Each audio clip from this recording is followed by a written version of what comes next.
Hello friends and strangers out there on the internet. Welcome back. You know, before I ever came to Norway, I had this kind of perspective that it was like a really cold country, that it was like full of snow all the time. Because, I never really saw much about Norway on the TV when I lived in the UK. I saw a lot of stuff about Sweden, so I tended to kind of mix the two countries, thinking they were very similar. And in fact, they're very, very different. Norway has its completely own personality. So I was wrong. And I was also wrong about the weather. Sorry guys, it's still a little bit wet here, so I just have to be careful of my footsteps. I don't want to be falling on my ass. Yeah, so today it's approaching 30 degrees, it's like 27 degrees, which, that's warm for Norway. An average summer, I would say, would be between, a good summer would be 23, 24, maybe 25. But on the weather, it's said we're heading towards 30 degrees. So I haven't even got my jacket on today. I've got no socks on. Yeah, it's going to be a nice walk down, clear blue skies. And I wouldn't be surprised if quite a few Norwegian people will go swimming in the fjord today. Because like I say, they're used to the cold. I just wouldn't swim in that fjord. It's just too cold for me, that. But they actually swim in the winter. So today's weather is perfect. So I wouldn't be surprised if we see quite a few swimming.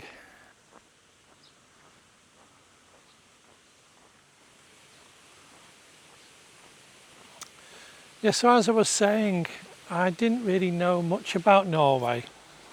I came here on vacation 2 times, and on both times I kind of fell more in love with the country and the people. But it's not the reason why I chose to leave the UK.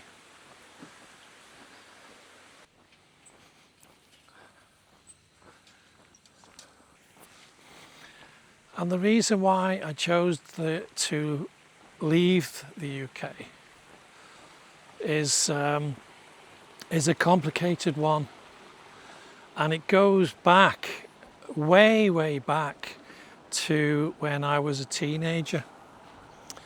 At age, let's see, if we go back to 1983, I was 19 years old. And at that time, I was sharing an apartment with my older brother. And in that year of 1983, I had 2 life-changing experiences. The first was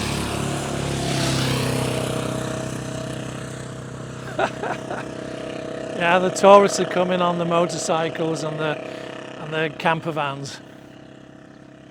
Yeah, so what I was saying was that in 1983, so I was age 19, I had 2 life-changing experiences.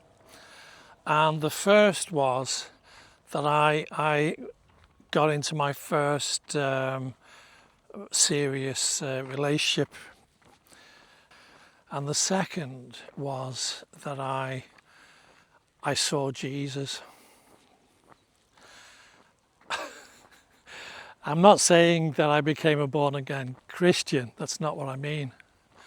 I mean, I actually saw Jesus in the flesh. And the story behind that is an interesting one. Because 3 years later, I I did a painting about that experience.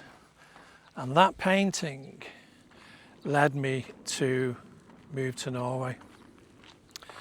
And I hope you stick around for this episode, because I think you will either find it interesting, unbelievable. Some of you will probably say it's not true. But either way, I can tell you now, it's a completely true story. And I hope you stick around. So let's get into it.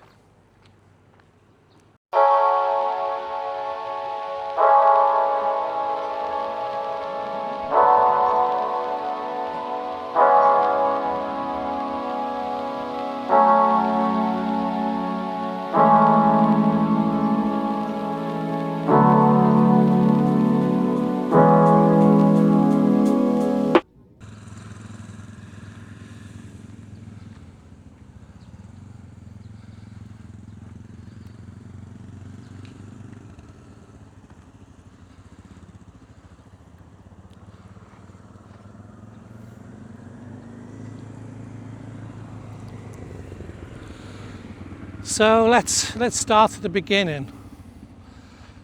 So 1983, I'm sharing an apartment with my older brother in Liverpool, and it was a bit awkward really when I got this girlfriend, because it was difficult to get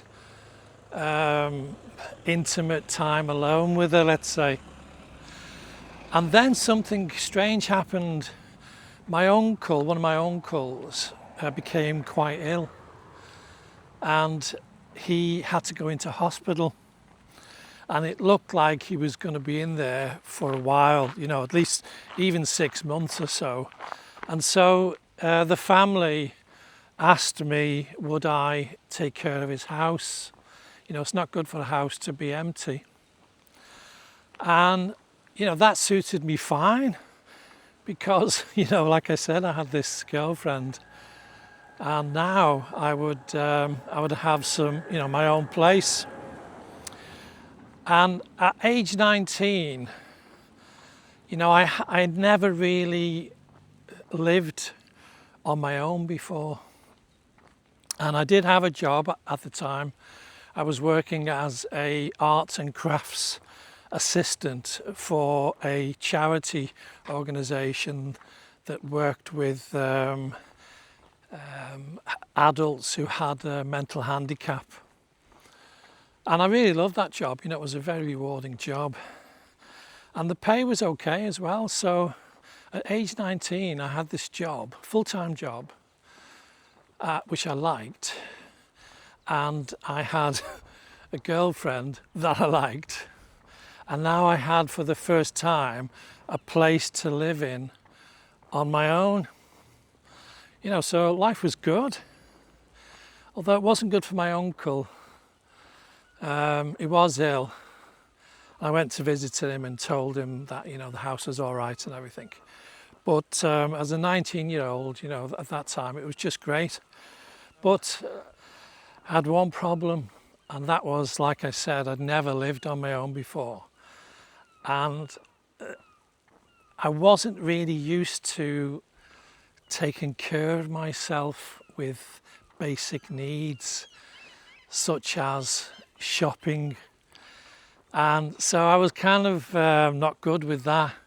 And my girlfriend at the time was also, when she used to visit me at that house, she used to bring like a full bag of shopping with her.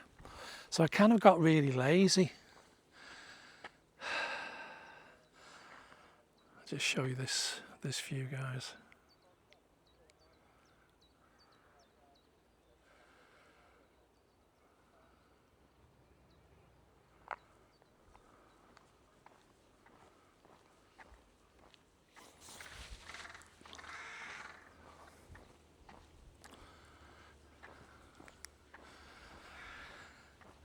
Yeah, as I was saying, kind of got really lazy about doing the shopping.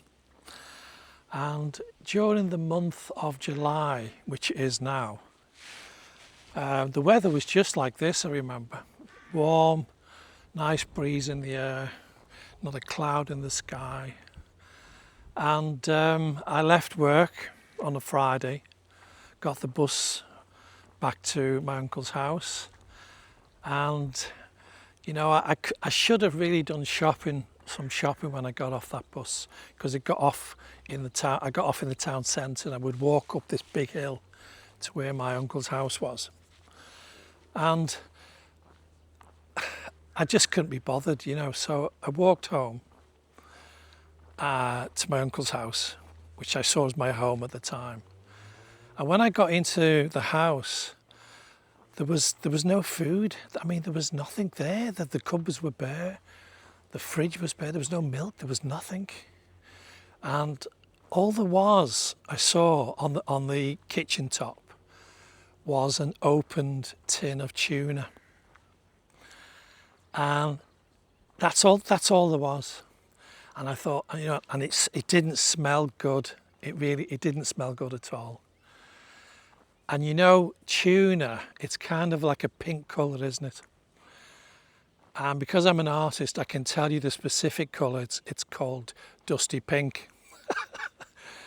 And by coincidence, that was exactly the colour that my girlfriend loved, and she often wore dresses, you know, of dusty pink. That was her favourite colour. But the colour of this tuna was actually green. And because I'm an artist, I can tell you that the colour of that green is called sap green.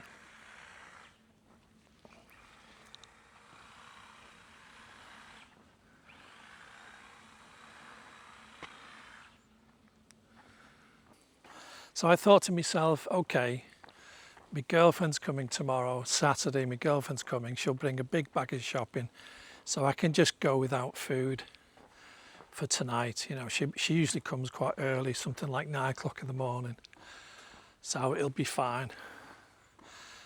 And what I was forgetting was that I was a teenager, and you know what teenagers are like? They can eat a horse for breakfast, a horse for dinner, and a horse for the evening meal. So about an hour or so later, I was starving. I mean, belly was rumbling. I thought, I'm not going to get through the night without eating. Suddenly, that opened tin of green tuna looked like, you know, it's all right, I'll be all right. So my mind was saying, yeah, it's all right. But my instincts were saying, don't eat it. Because I was so hungry, I ate it. The next thing I know, I wake up in the night. Now it's dark now. I don't know what time it was, and I didn't feel good. Oh wow! I just need to show you this view, guys.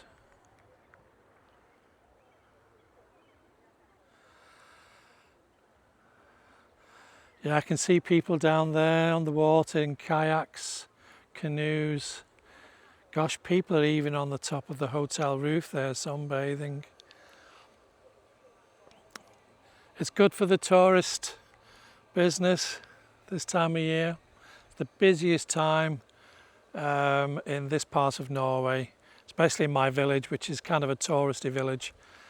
And if the weather's like this, tourism does really well.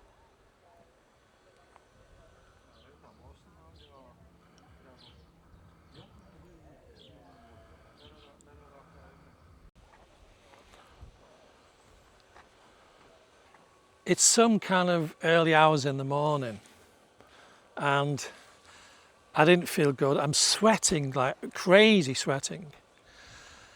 And I goes to pull the blankets off me, and I saw that the blankets was no longer made of wool with like a pattern on it, but the blanket had actually changed into glass, pieces of glass.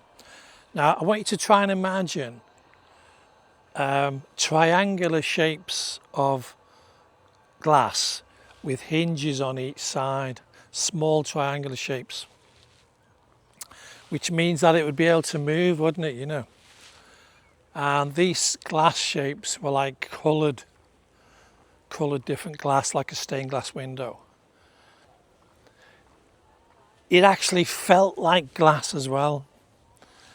And I thought to myself, I don't remember seeing this, having a glass blanket. The next thing you know, I was just blacked out really. Everything went black. And when I awoke again, what I saw, I can't ever forget.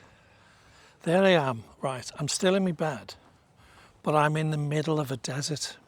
There's nowhere. I'm looking around and all I can see is desert and like sand dunes, for miles and miles and miles. And not only could I see this, I could actually feel the warmth, like a warm breeze on my face, just like I'm feeling now. And the next thing I know, I see Jesus. There he is, at the end of my bed, hanging on the cross. And I can see, he's got like around his middle. It's like blowing in the breeze, and his hair is blowing in the breeze. And his eyes are closed, and I'm looking up at him like this. I'm looking up, still in my bed. And he opens his eyes and looks at me. And I can never forget the feeling of seeing his eyes looking at me. It's like they looked right through me. And the next thing you know, everything went black.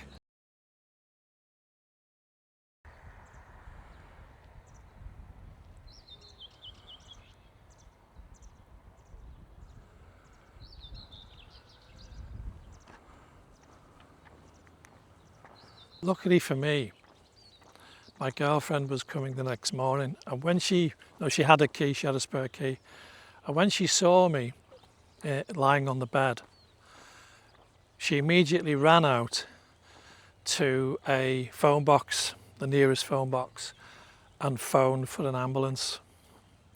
By the time she got back, the ambulance had already arrived, and they admitted me and put me on antibiotics, like a drip in my arm. And they basically assumed that it was food poisoning that had developed into blood poisoning. And you see, that's the reason why I was hallucinating. So the blankets with glass, seeing Jesus, the whole thing was an hallucination. So when you hear people talk about hallucinations, you got to trust me, they're as real as real can be. It's like you feel it, you don't just see it, you feel it, it's real as well. So for all intensive purposes, it was real for me, wasn't it? That was like my truth. In my last video, I talked about your experience as your truth, so this was a truth for me. The doctors said, they reckoned I was about an hour from death, they said, because my temperature was so high, I was in and out of consciousness. And it crossed they call it the blood-brain barrier. The infection goes into the brain. So it took 3 months for me to recover from that, and I lost so much weight. I was skin and bone, and the experience changed me.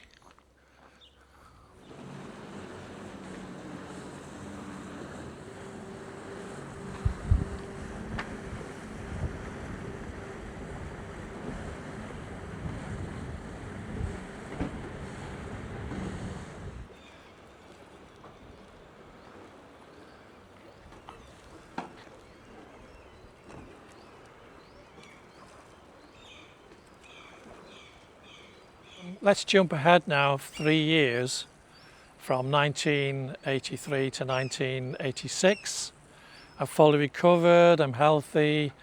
I've now got my own apartment, and I'm the father of a young baby daughter. And I was earning a living doing portraits for business people and couples, and yeah, for everyone really. I was doing babies and all sorts of things. And I also was selling small landscapes to Japanese tourists in a city called Chester in England. I used to get the train from Liverpool to Chester, and I would sell these small landscapes to Japanese tourists. I wasn't rich, I wasn't poor. I earned enough to survive. I wasn't a religious person, but I did live by Christian values. And so I wanted my new baby daughter to be christened. It was the thing to do. And so I had to find a church nearby to where my apartment was. And I found this church, and by pure coincidence, the priest there was actually the priest that used to be the priest at my old school. And he actually recognized me. And he said to me, and I said, can you christen my baby daughter? And, he said, I haven't seen you in church, Arthur. I said, no, sorry, Father, I kind of lost my faith, really. I said, I'm not really, although I do live by Christian values, I said, I'm sorry, but I'm not really a church-going person. And he said, I'm really, really sad to hear that, Arthur. And so he invited me to have a little chat with him. I think he was going to try and get me back into going to the church, and also because, he was going to baptize my daughter. So I thought, yeah, I've got to go, and I've got to kind of show my face a little bit. So anyway, I went to see him, and we had coffee and cakes and everything. We had a really nice chat, and he said to me that church attendance was falling dramatically. And although at that time, in 1986, it wasn't really critical, but apparently the bishop, he told me, was concerned. And I said, oh, I see. So anyway, he did the christening for my daughter, and it was a lovely christening. And that summer, it was coming up the summer exhibition at the Royal Academy in London, which I always entered every year. I always entered a painting, because it's good for your reputation. If you can get a painting into the Royal Academy summer exhibition, it's good for your reputation. So I was thinking, I'd been thinking, what could I do for that year's summer exhibition in 1986? And because the priest told me about this, fading faith, let's say, I got the idea of doing a painting combining my experience of seeing Jesus in the desert with this kind of falling numbers of people going to the church. And this painting would be like a metaphor for that. And then I would enter it into the Royal Academy Summer Exhibition. And it took me 3 months to do that painting, and here it is.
Gosh,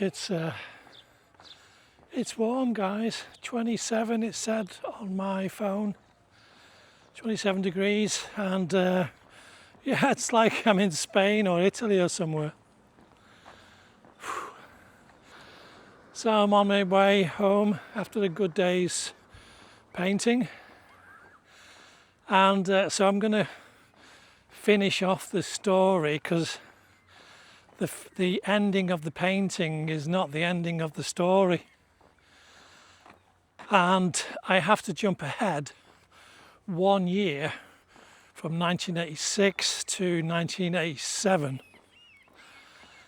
Like I say, I've got my own apartment now, and I used to, now and again, I used to get the bus into the city centre of Liverpool to meet up with my brother. He worked in the city, and we'd have lunch together and stuff like that. And he phones me and said, listen, there's a film I kind of fancy watching called Wall Street with Michael Douglas. So I said, what's it about? Yeah, he said, it's like money and stock market trading and stuff like that. I said, it's not really me. But anyway, I went with him.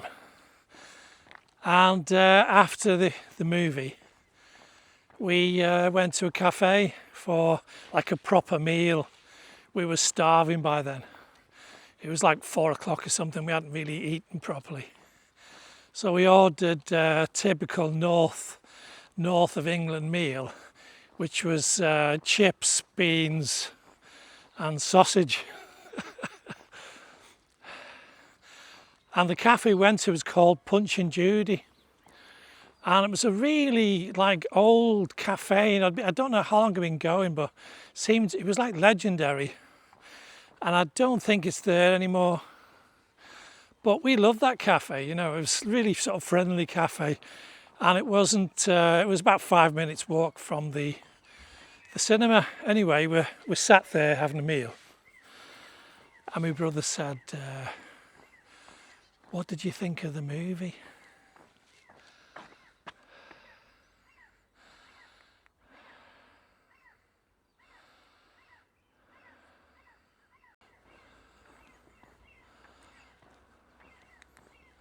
I thought about the movie and I said to my brother, yeah, I think it's going to lead to the end of Western civilization.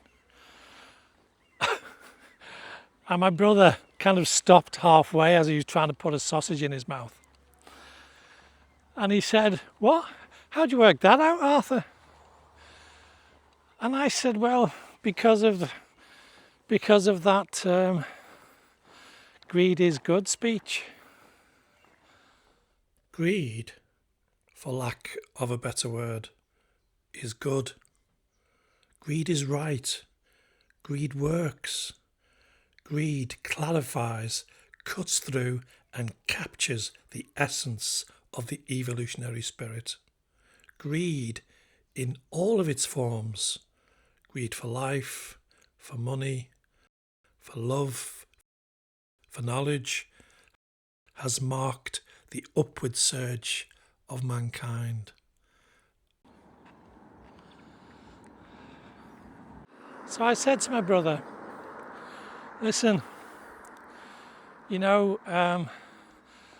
Christianity is dying, and I know this for a fact, I said, because I'd had a meeting with a priest, and that's what my painting is about, that large painting of Jesus on the cross in the desert. And I said, if people are abandoning their faith in Christianity in Britain, then it's going to kind of leave a big hole.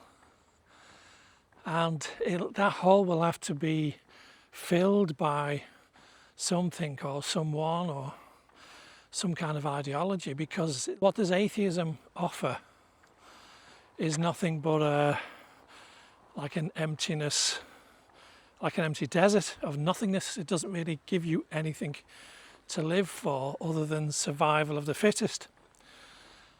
And up until now, Christianity has like fitted in with capitalism because it kept it fair. As long as you had morals, it kept business fair. Yeah, make money, but be fair, be honest about it. And as soon as you remove those morals and tell people that greed is good, then it's not going to lead to good things, because greed is not good. It's never been good, and it never will be good. Greed destroys everything that's good. And Christianity has been warning us of that since its inception. And if the people of Britain abandon Christianity, morality, even if you're not a churchgoer, the Christian culture is ingrained itself into Western culture, because you don't have to be a churchgoer to like Christmas, do you? You don't have to be a churchgoer to enjoy Easter. So there's a big part of our culture built on top of Christianity. So you're not only removing faith, you're also going to remove part of the culture, and that's going to leave a massive gap. And it means that money, it could turn into a form of religion, an ideology, and every religion and ideology needs like a doctrine or a phrase. And what better phrase for capitalism than greed is good? Because greed is a primal instinct in us. And Christianity kind of kept that at bay, but remove all that, and now you've just got pure dog eat dog, survival of the fittest culture. That's what's going to be left. And if money becomes a religion, then profit automatically becomes God. That's all that matters is profit. Doesn't matter how you get the profit, or what you say to the profit, or who you screw over to get that profit. That's all that matters. Money never sleeps, pal. Capitalism is a system, and it's based on growth at all costs. And if you go in for that, people will no longer be human beings. They become a number in a system, because it's all about the numbers, isn't it? And in a number system of capitalism, there's only two numbers that matter. So there's number one, like the number one sportsman, the number one richest person, the number one actor, and so on and so on. And in order to, if you're not number one, you're not someone. And the other number, if you're not number one at something, the other number that makes you someone is the biggest number you can think of in your bank account. Then you're someone.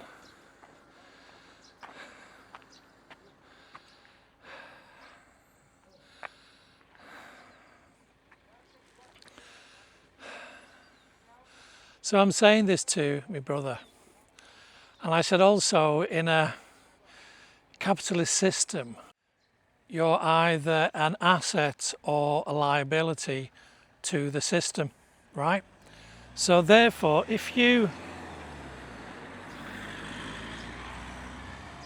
are rich, or you kind of help the system, then you're an asset, aren't you? An asset to the system.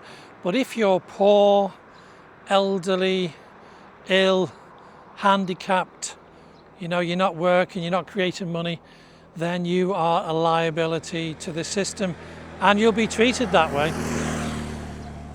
This was like what I was saying. I mean, there was a lot more detail to what I said to my brother, but basically I felt that this greed is good speech would be embraced by an entire generation of people who think in materialistic ways. They've basically abandoned their souls for materialism, and the best form of materialism is capitalism and money. And so I thought that they would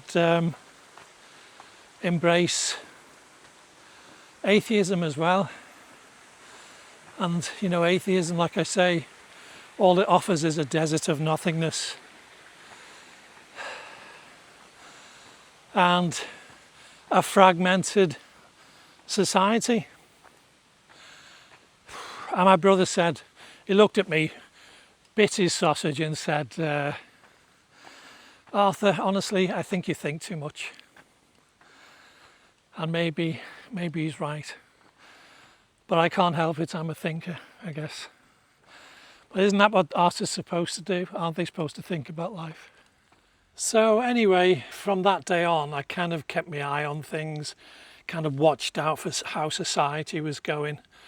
And I could see signs that people were becoming more individualistic, selfish, self-centered, and the signs of fragmentation there. And by the time 2 planes crashed into 2 towers in downtown Manhattan, I kind of figured that society was heading for a dystopian future.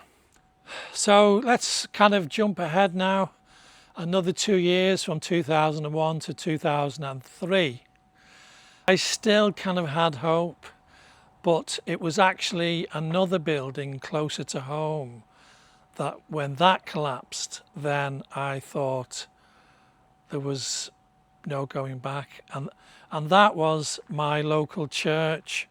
In 2003, it was demolished and the land was going to be used for, I heard it was like a Sainsbury's supermarket, and they needed space for a car park. And I knew the priest of that church. It was 120 years old, that church, beautiful church. And I knew that priest, not because I'd become more Christian, but simply because he was an interesting guy. And I used to visit him and have talks with him. And I went to have a chat with him one day, and he said, yeah, they're going to pull down my church, Arthur, because nobody's coming. And when the bulldozers came and smashed that church to pieces, well, for me, that was a sign of no return. I kind of saw it, that my painting had come true. Faith had smashed into pieces, and now the British people had completely embraced capitalism. And I just didn't want to live in a future that I could see where it was going. And it's not because, I'm some kind of Nostradamus. I simply used logic to see where that would lead. Simple as that. And so that was the reason why I decided to emigrate. But the reason why I chose Norway is a subject for another video. So I'm going to leave it there, guys. Let me know your thoughts. And I don't know what happened to that painting. I guess it's around somewhere. And for me, it will always represent a vision of the future that I actually did not want. And so, guys, till next time, as usual, take care, give care, and be careful out there. And don't be strangers. And visit me again on Otter Reimagined. Have a good week, guys. See you.